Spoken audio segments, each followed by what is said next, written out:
નેવ શબ્દ ઝડપ રેડી સ્ટાર્ટ ફકરો ફરિયાદ સમયે અરજદાર છરી ધારણ કરેલાનું જણાવેલ છે, પરંતુ પાછળથી નિવેદનો ફેરવી તોડીને તલવાર ધારણ કરેલાનું જણાવેલું છે.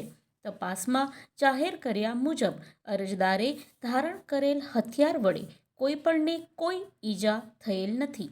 બનાવના સ્થળેથી લોહીના ડાઘા મળેલ નથી. FSLના અભિપ્રાય રિપોર્ટ ઉપરથી પણ બચાવ પક્ષને સમર્થન મળતું નથી. ત્યારે આ કામે કોઈ હથિયાર રિકવર કે ડિસ્કવર થયેલ નથી કે ડોક્ટર સમક્ષની હિસ્ટ્રીમાં પણ અરજદારના નામનો ઉલ્લેખ નથી અને તેની હાજરી શંકાસ્પદ જણાય છે. આ તમામ સંજોગો જોતા કોઈ કોલ લોકેશન પછી મળી આવેલ નથી. તે તમામ સંજોગો ધ્યાને લેતા બનાવ સમય બાદ અરજદારે જ ફરિયાદના પિતાના સારવાર માટે દવાખાને પહોંચાડેલ હતા. તે જોતા તો તેણે ઈજા કરી હોય તો આવું વર્તન કરે નહીં તેવું જણાય છે. મુખ્ય આરોપી અરજદારના પિતા બળદેવભાઈ ભીખાભાઈ રાવતને નામદાર ગુજરાત હાઈકોર્ટે ક્રિમિનલ પરચુરણ અરજી નંબર 15,854/17ના કામે જામીન ઉપર મુક્ત કરેલ છે.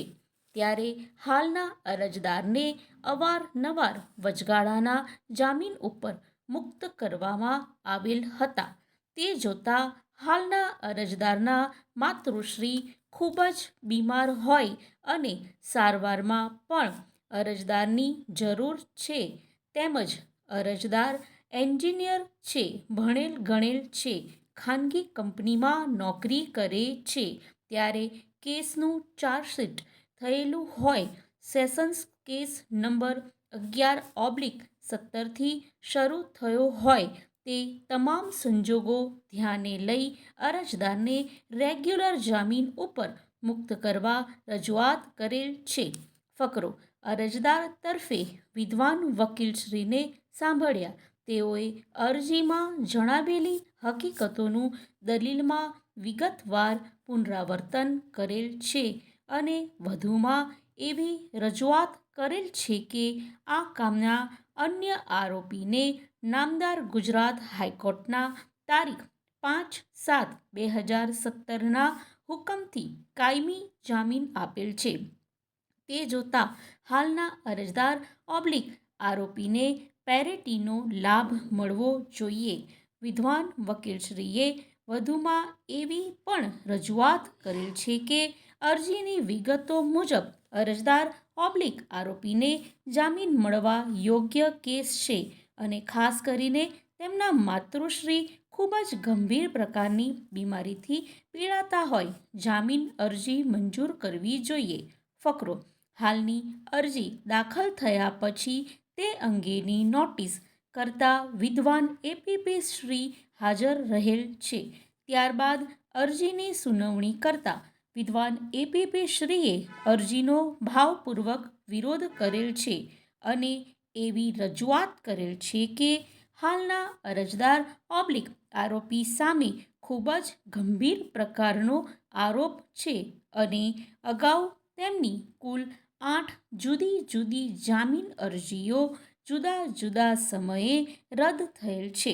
વધુમાં મેઘાણીનગર પોલીસ સ્ટેશન અમદાવાદના પીઆઈ શ્રી ગોહિલ આજ રોજ તેમનું સોગંદનામું રજૂ રાખેલ છે.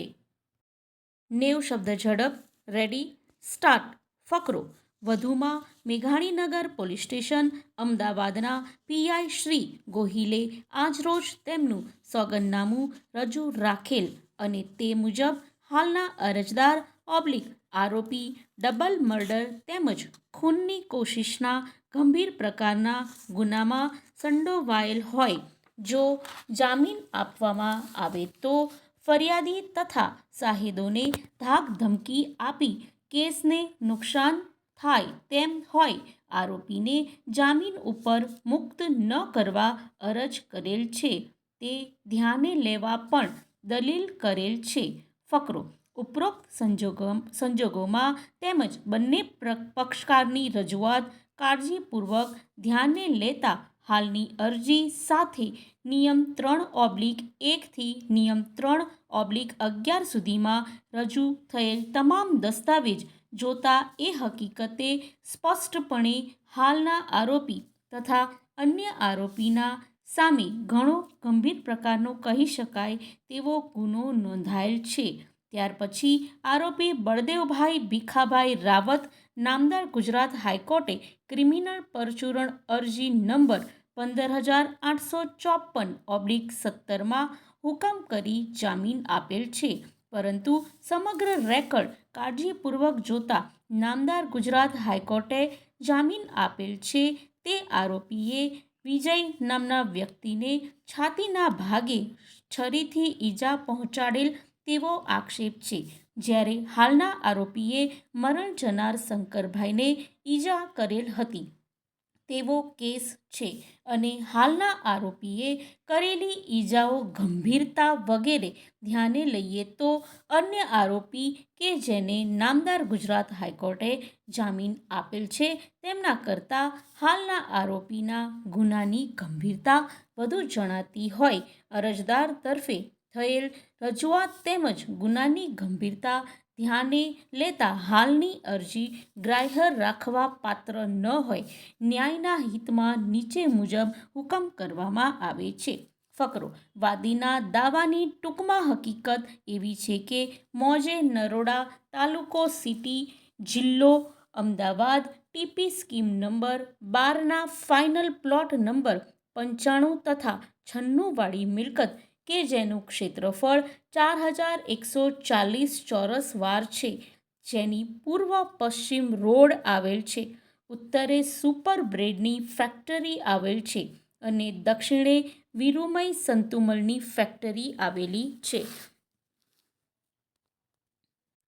સદર દાવાવાળી મિલકત પ્રતિવાદી નંબર 3થી 6નાઓની માલિકીની હતી. પ્રતિવાદી નંબર 3થી 5નાએ બેંક ઓફ ઇન્ડિયા પાસેથી 1991ની સાલમાં રૂ28 લાખ ઉપરાંતનું સિક્યોર્ડ ધિરાણ મેળવી જરૂરી દસ્તાવેજો કરી ગીરો ખત વગેરે બેંક ઓફ ઇન્ડિયાને કરી આપેલ.